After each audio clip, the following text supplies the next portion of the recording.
orgulho de ter mentido. Eu me orgulho imensamente de ter mentido. Eu, particularmente, participei e tenho a honra de ter participado do processo de resistência à ditadura, para ver esse país livre da censura, da opressão e da interdição da liberdade de expressão. Ontem, quando eu vi como ocorreu na sexta-feira, centenas de milhares de cidadãs e cidadãos se manifestando pelas ruas de várias cidades brasileiras, não pude deixar de pensar, e tenho certeza que muitos aqui concordam comigo. Valeu a pena lutar pela liberdade, valeu a pena lutar pela democracia. Todos os principais ex-guerrilheiros que se lançam na luta política costumam dizer que estavam lutando pela democracia. Eu não tenho condições de dizer isso. Eu estava lutando contra uma ditadura militar, mas se você examinar o programa político que nos movia naquele momento, era voltado para uma ditadura do proletariado. Então você não pode voltar atrás, corrigir o seu passado e dizer, olha, naquele momento eu estava lutando pela democracia. Havia muita gente lutando pela democracia no Brasil, mas não especificamente os grupos armados que tinham como programa esse processo de chegada a uma ditadura do proletariado. É a primeira grande visão do passado, né? É um primeiro ponto de separação do passado. Não, a luta armada naquele período não estava visando a democracia, pelo menos no seu programa. Né?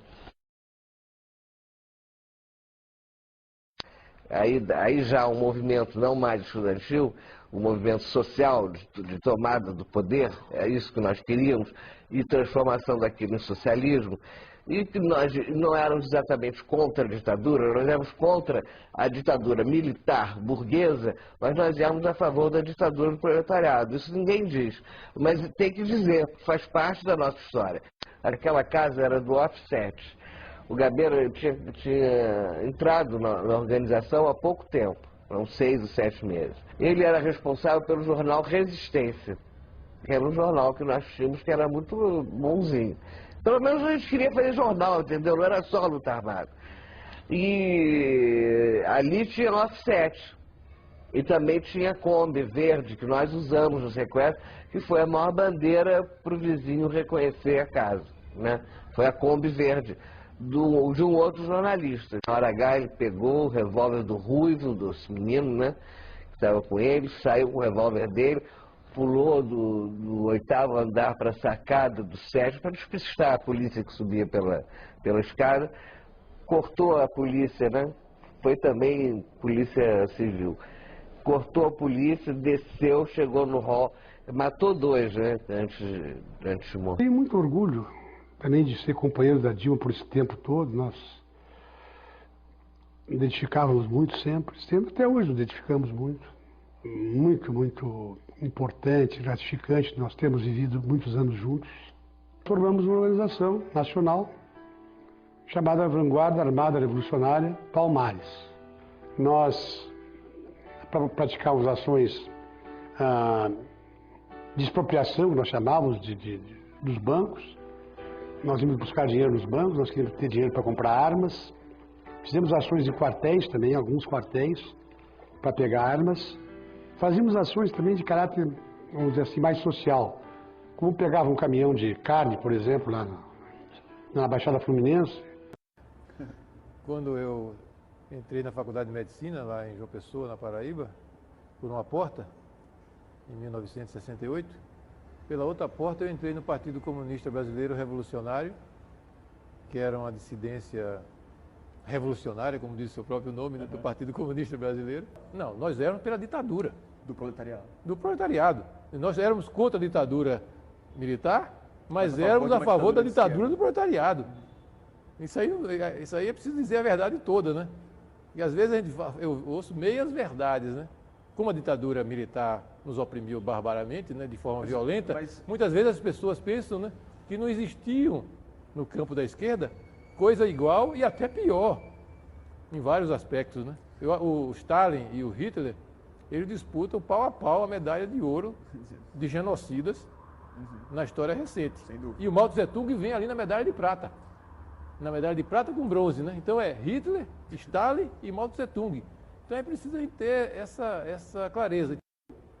Praticamente saí de uma formação católica cristã muito rigorosa e com 17, 18 anos me converti a essa outra religião, ateia, que era o marxismo-leninismo. Na época eu não sabia que era uma religião, depois é que eu fui descobrir.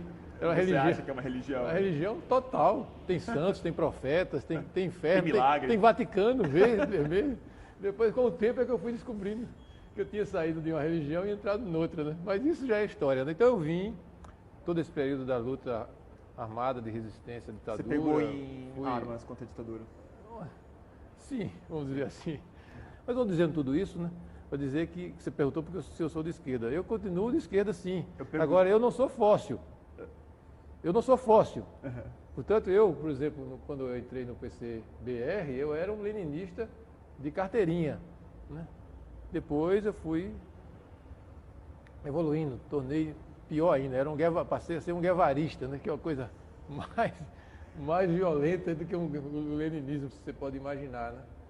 Assim, quando eu cheguei no Partido dos Trabalhadores, eu tinha voltado a ser um leninista.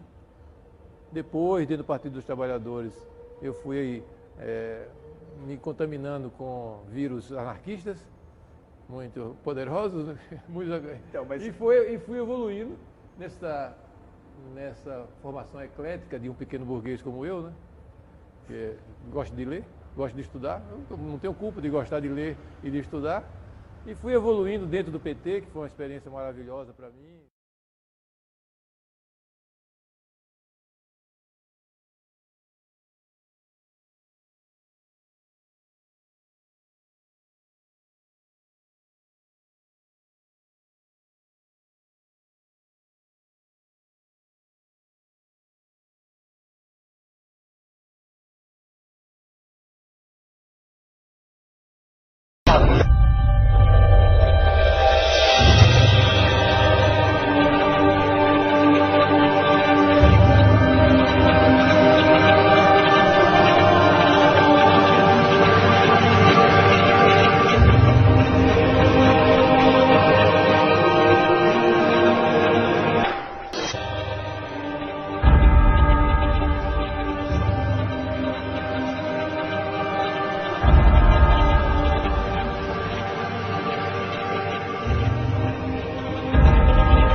Que lembranças a senhora guardou dos tempos de cadeia? Vossa Excelência responde: a prisão é uma coisa em que a gente se encontra com os limites da gente. É isso que às vezes é muito duro. Nos depoimentos a gente mentia feito doido. Mentia muito, mas... Eu me orgulho muito de ter mentido, senador. Orgulho de ter mentido. Eu me orgulho imensamente de ter mentido. Esta é a candidata a presidente da República com a ficha suja de sangue. Vários companheiros meus, várias pessoas que eu respeito, né, praticaram uma série de atividades, incluindo atividades armadas. O seu colega, Frank Martins, foi um dos mentores do sequestro do embaixador americano. O Bené vira para mim e diz assim: vamos dar combate. Isso tá legal, era o Cid que estava dirigindo. Ele virou o Cid, então na hora que passar, você acelera, ultrapassa, mas vamos frear, eu vou dar uma... Você joga uma bomba, eu vou dar uma rajada de metralhadora. Ele não tinha noção da gravidade da situação no Brasil. Ele não estava muito tempo também no Brasil. Ele estava um ano mais ou menos. Então, ele tinha noção. Os relatos foram sendo feitos sobre posturas, etc. Foi algo que chocou. Ele ficou muito chocado. Se os caras não aceitassem a troca, nós executaríamos ou não o embaixador? Eu não tenho dúvida nenhuma. A decisão era de executar. Eu entendo perfeitamente os meus companheiros que foram condenados por ação armada. Mas lamentar a aprovação desse título para a ministra Dilma Rousseff, tanto pelo seu passado de ações terroristas, de participação no assalto ao cofre do então governador Adhemar de Barros, cujo dinheiro serviu para financiamento de guerrilhas, de ações terroristas nas ruas do nosso país. Eu, especificamente, tive uma participação armada. Posso votar a favor da homenagem a uma pessoa com o passado e com o presente de Dilma Rousseff. Quanto à questão da minha militância no Brasil, eu quero dizer para vocês que eu tenho o maior orgulho dela. Eu não renego nenhum dos atos daquele momento. E mais uma vez meu lamento pela aprovação de homenagem a uma terrorista como foi Dilma Rousseff. Então, meus companheiros, façam uma campanha por ficha limpa. A ficha da Dilma está suja de sangue, com sequestros, com execuções, com assassinatos, com toda a ordem de crime, sem querer ofender ninguém. O bom candidato para ela, a vice, é o Fernandinho Beiramar. Opa, tudo bem? Inclusive, quando ela esteve no programa do Sr. Gimenez, fazendo um omelete, para concluir, eu quero dizer que a especialidade dela de omelete é coquetel molotov. Teve, povo brasileiro, antes de votar numa candidata com um passado tão sujo como esse.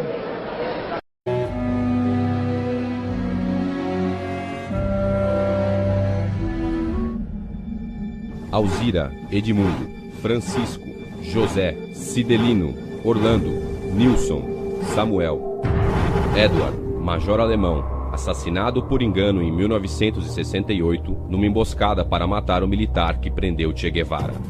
Essas são apenas algumas das centenas de pessoas que morreram em decorrência da ação armada de grupos terroristas que pretendiam promover uma revolução socialista no Brasil nos moldes do regime implantado em Cuba. Esses grupos eram formados por pessoas que hoje fazem parte da política nacional. Entre eles, Dilma Havana Rousseff, integrante das organizações guerrilheiras Polop, Colina e VAR Palmares. Julho de 1968, Major Edward é assassinado com 10 tiros pelo Comando de Libertação Nacional após ser confundido com o captor de Che Guevara. Julho de 1968, Dilma Rousseff era uma das líderes mais ativas do Comando de Libertação Nacional. No início de abril de 1972, o presidente Médici enviou à região do Araguaia equipes especializadas em inteligência que, da busca do conhecimento sobre a atividade clandestina, logo efetuaram as primeiras prisões, entre elas a de José Genuíno, primeiro guerrilheiro preso no Araguaia. Logo após, o exército sofreu as suas primeiras baixas, ao ter um grupamento emboscado por elementos liderados por Oswaldo Orlando da Costa, conhecido por Oswaldão. Isso fez com que o exército passasse a empregar tropas convencionais que cercaram toda a região do Araguaia. Com a derrota cada vez mais próxima e com o total abandono logístico do PCdoB, ao qual os guerrilheiros foram relegados, sem armas, comida e remédios, vários militantes da guerrilha encurralados quiseram se entregar, mas foram mortos pelos próprios companheiros em atos de justiçamento. Após a morte de Oswaldão e o desmantelamento do comando militar da guerrilha, o cerco do exército se fechou sobre os rebeldes e vários guerrilheiros foram presos. Assim terminava o sonho da esquerda brasileira de transformar o Brasil em uma ditadura comunista. Mas a esquerda brasileira não desistiria de conquistar o poder e retornaria mais tarde com uma tática mais eficiente que a luta armada: o marxismo cultural.